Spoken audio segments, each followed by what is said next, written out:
وأكلم ربي خمسا أطهر بدني بصلاة بوضوئي بركوعي بخشوعي دوما ألقى بني الإسلام على خمسة أركان في الدين صوم وصلاة وزكاة حج والشهادتين নাহমাদুহু ওয়া নুসাল্লি আলা রাসূলিল কারীম আম্মা বা'দ।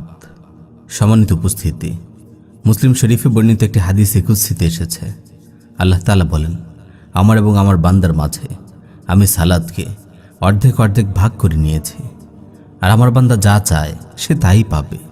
নামাজে দাঁড়িয়ে বান্দা যখন বলে আলহামদুলিল্লাহি রাব্বিল আলামিন, সমস্ত প্রশংসা আল্লাহ তাআলার জন্য যিনি বিশ্বজাহানের প্রতিপালক, তখন আল্লাহ তাআলা বলেন, হামিদানি আব্দি, আমার বান্দা আমার প্রশংসা করেছে।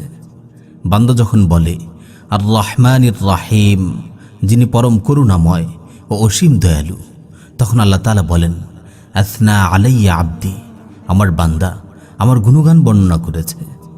বান্দা যখন বলে মালিকি ইয়াউমিদ্দিন, যিনি বিচার দিনের মালিক, তখন আল্লাহ তাআলা বলেন, মাজ্জাদানি আব্দি, আমার বান্দা আমার মহিমা বর্ণনা করেছে। তিনি এও বলেন, ফাওয়াদা ইলাইয়া আব্দি, আমার বান্দা তার সকল কাজকর্ম আমাকে সাপোর্ট করছে। বান্দা যখন বলে ইয়্যাকা না'বুদু ওয়া ইয়্যাকা নাস্তাঈন, হে আল্লাহ আমরা আপনারই ইবাদত করি এবং আপনার কাছেই সাহায্য চাই, তখন আল্লাহ তাআলা বলেন, হাযা বাইনি ওয়া বাইনা আব্দি ওয়া লি আব্দি মা সাআলা, এটি আমার ও আমার বান্দার মধ্যকার ব্যাপার, এখন আমার বান্দা যা চায় সে তাই পাবে।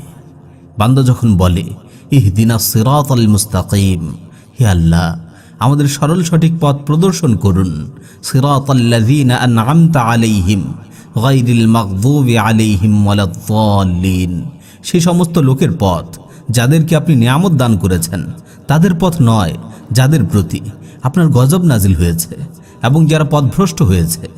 তখন আল্লাহ তাআলা বলেন, হাযা লি আব্দি ওয়া লি আব্দি মা সাআলা, এসব আমার বান্দার জন্য, আমার বান্দা যা চায় সে তাই পাবে। সুবহানাল্লাহ।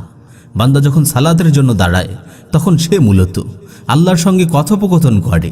কত সৌভাগ্য নামাজি বান্দার, আসমান ও জমিনের মালিক তার সঙ্গে কথা বলছেন, তার আবেদনের উত্তর দিচ্ছেন আল্লাহ ও বান্দার মাঝখানে। এ কেমন আশ্চর্য সেতু বন্ধন। প্রিয় ভাই, আপনি যখন সালাতে দাঁড়ান তখন কি আপনার মনে এই চিন্তা আসে আপনি আল্লাহর সামনে দাঁড়িয়ে আছেন, তিনি স্বয়ং আপনার সঙ্গে কথা বলছেন? এই দৃশ্যটি কল্পনা করলে বান্দা সালাতে কিভাবে অমনোযোগী হতে পারে। প্রিয় ভাই, সালাতের এই মহানিয়ামতকে মূল্যায়ন করুন, আল্লাহর সঙ্গে আপনার এই মজবুত বন্ধনটি আরও দৃঢ় করুন। আল্লাহ তাআলা আমাদের সকলকেই তৌফিক দান করুন। আমিন।